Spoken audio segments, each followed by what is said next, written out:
on se trouve au magasin L'échappée bio de Montèche. Magasin qui va bientôt fêter son 10e anniversaire.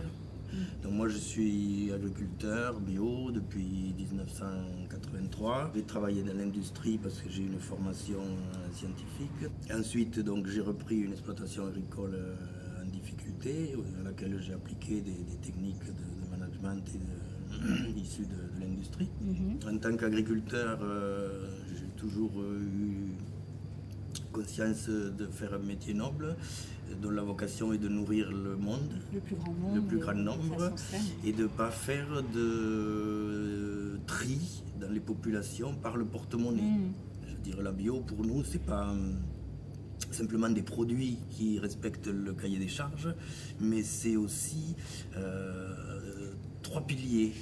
Donc le cahier des charges et les produits qui le respectent, le pilier social et le pilier environnemental. Alors l'aspect environnemental, c'est on ne rentre pas dans nos magasins hors saison, des produits qui viennent d'Argentine. Je peux avoir des poires toute l'année.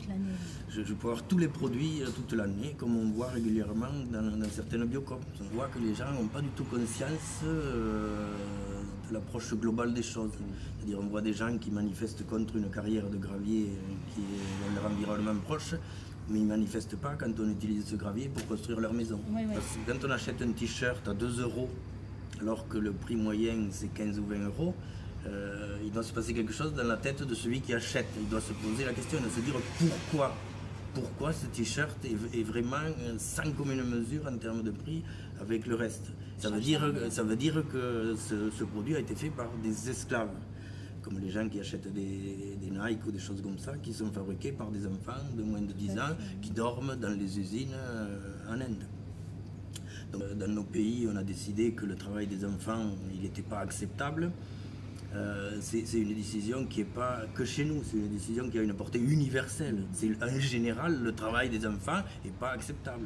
Je suis un peu agacé par certains de mes concitoyens qui ne font pas le lien entre les choses qu'ils dénoncent, par exemple le chômage chez nous, et le fait qu'eux-mêmes sont quelque part à l'origine de ce chômage. Parce qu'en achetant en Inde, eh bien, c'est toute l'industrie locale dans le nord, tout ça, toutes les filatures, tout ça. Alors, il faut arriver à comprendre comment fonctionne le monde globalement pour agir en conscience.